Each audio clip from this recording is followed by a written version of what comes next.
sea breathes against the Brighton shore, a slow, patient rhythm, an inhalation and exhalation that slips under the windows and through the cracks of the town like a secret nobody wants to announce. It is September 1984. The air tastes faintly of salt and diesel. From the pier there's a promise of chips and fried batter, and somewhere a radio plays a song you half remember. Neon flashes off the wet stones, and a gull cuts the dark like a shard of white. From the street the Grand Hotel looks composed, respectable, a pale block of stone with chandeliers kept bright behind the glass. Inside, the lobby hums with small domestic noises, the clink of glasses, the soft murmur of voices, the low thud of a suitcase on carpet. A porter in a dark uniform pushes a trolley, and the brass of the lift glows under his palm. Faces pass through the foyer, polite and hurried.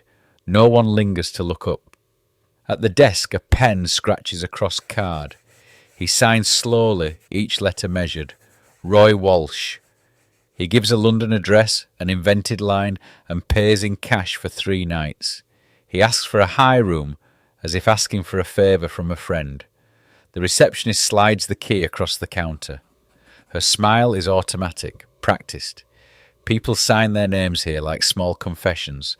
No one expects to be read. The lift smells faintly of perfume. The corridor carpet swallows sound. He walks with the same even gait as the guests who come for conferences and banquets, for earnest speeches and staged applause. He counts doors, listens to televisions behind closed curtains, laughter, the static of late-night news, the clatter of cutlery. Room 629 is at the end of a short run of doors, a pale rectangle with a brass number, nothing remarkable. He pushes the key in. The latch clicks. The door closes behind him with the soft, self-assured finality of a place built to keep secrets. The room is cool, the radiator ticks. The wallpaper is patterned in a way that seems determined to be tasteful. A heavy bath sits under a frosted window that looks out towards the pier lights, which blink through a fine mist. There is the faint ghost of perfume and polishing oil, the smell of a place kept ready for important arrivals. He sets his bag down and unzips it with slow, deliberate fingers. Inside are bundles wrapped in plastic, neat and clinical. He brings them out onto the dressing table. The smell whispers up, an almond tang that wants to be recognised. Gelignite, wrapped and layered against detection. He handles it the way someone might handle a fragile instrument. Careful, practised, respectful in a way only the driven become. He assembles the mechanism in a bright cone of lamplight. Thin wires run like veins beneath the surface. A timer, jury-rigged from a video cassette recorder, sits like a small metronome. A memo park unit tucks in as well, its shape familiar to anyone who has ever opened an old machine. He works without haste. Each movement is economical, as if he is folding time into shape. He eats in the hotel restaurant the day he arrives. He meets a man whose face will later be remembered only as a nickname, the Pope. They talk in low voices. Waiters pass with silver platters and the small chime of cutlery. Staff see 2 strangers speaking and think little of it. Hospitality trains you to see only the surface of interactions. 2 women arrive with packages on another evening. They move through the hotel with casual competence, their faces the kind that fade from memory. They hand off what needs handing off and leave, folding back into the life of the town. The fewer people who touch the edges of a plan like this, the quieter it runs. The fewer the faces, the lower the risk of noise. At night he sleeps in the room, but lightly. Eyes open to the creak of floorboards, the distant slam of a door, the television's low background talk. He wakes before dawn sometimes, listening to the sea, like a man trying to tune a known frequency. The light that slips in through the curtains is thin and patient and does not hurry him. On the 3rd night he works late. The toilet panel comes off with a practised tug. He eases the device into place, tucking wires out of sight, sealing cloth and plastic to mask the smell. The plastic layers sit like a skin over something forbidden. Every seam is checked. Every potential sound is considered and neutralised. He fits the battery pack, counts the connections, and sets the time with the calm somebody has when they have done this, enough to be untroubled by the enormity of it. Afterwards, he orders vodka and Coca-Cola to be sent to the room. The drinks arrive with an unblinking efficiency. Ice knocks against glass. He lifts the cup once, listening to the small, ordinary noises. A lift descending. The distant clink of glass in the lounge. For a moment he lets himself be a guest again, folding into the hotel's rhythm so completely that his presence becomes invisible. In the morning, around 9, he checks out. He folds a false identity into a polite nod at the desk, slides a key back across the counter, and steps onto the pavement where the air is clean with the day. To anyone watching, he is one of millions who move through a city with errands and reasons. The lie is perfect because it looks like honesty. Behind him, room 629 shuts its door on the hotel's bright normality. To Magee, it is the focus of years of anger and memory. He remembers the maze prison. 2 years locked away without trial, days stretching into nights that smelled of concrete and accusation. The silence pressing down like iron. The walls whispering the same truth over and over. Power can bend law, bend justice, and leave ordinary people crushed beneath it. Every hour, there is proof of a government that acts without mercy, without accountability. Across Belfast, Derry, and beyond, he has heard the stories of families torn apart, miners striking and losing everything, communities broken. Thatcher is not just a figure in a photograph or a voice on the television.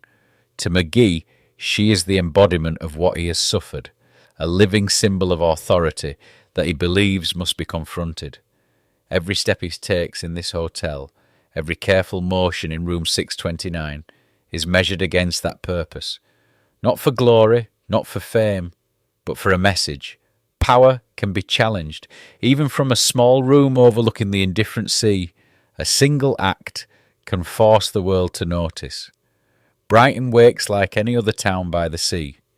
Gulls circle, lorries rumble along the seafront, their brakes hissing in the damp morning air. Cafe doors unlock, lights flicker on, and the smell of coffee and salt begins to mix with the breeze. It is ordinary, beautifully, dangerously ordinary. The conference draws closer. Flyers are printed, security checks begin, staff prepare for the arrival of ministers and delegates. Lorries deliver boxes of tablecloths, banners and bottled water. Downstairs the hotel hums with anticipation. Bookings confirm, menus finalise, flower arrangements arrive. Every voice is light, busy, unaware. Somewhere a radio hums with the news. Miners still on strike. Speech is planned.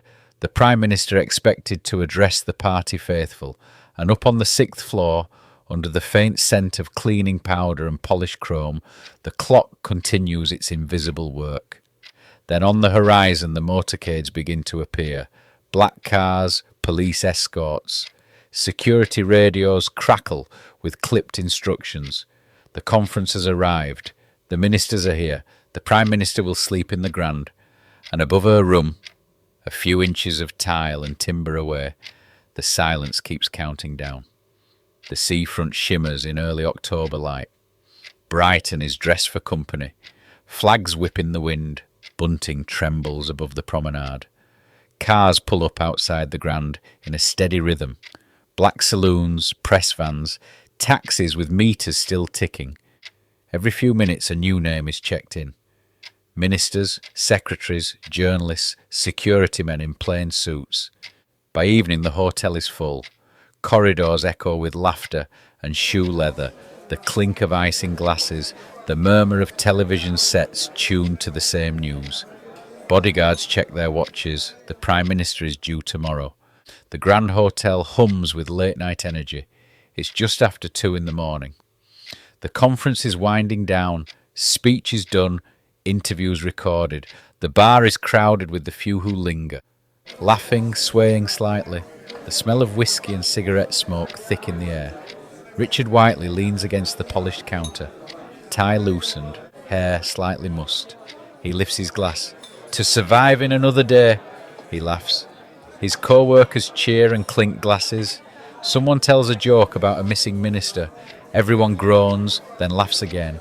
The atmosphere is warm, careless, a bubble of merriment in a hotel full of politics and ambition. Room 629, silent. Beneath the bath, the bomb ticks steadily. Each mechanical beat measured, final, unrelenting.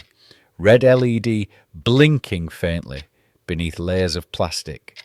The heart of a machine counting down the end of this calm night. Whiteley and his colleagues are joking now about tomorrow's interviews, leaning close so laughter carries over the clatter of glass. One spills a bit of whiskey and wipes it on his sleeve. Someone else mock gasps, prompting another round of laughter. The hallway is quiet but for soft cleaning trolleys echoing in the distance. No one suspects the stillness above. The hotel is breathing in its sleep, yet held taut like a bowstring. The device waits, patient, meticulous, inevitable. Downstairs, Whiteley raises another glass. One for the record books, he says, a chuckle. Another toast. The echoing clink of glass mingles with fading laughter.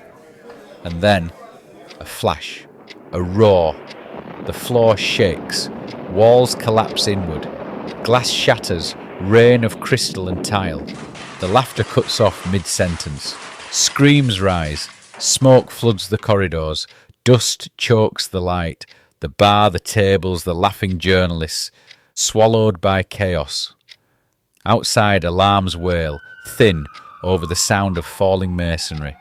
The sea's rhythm is still there, indifferent, brushing the shore.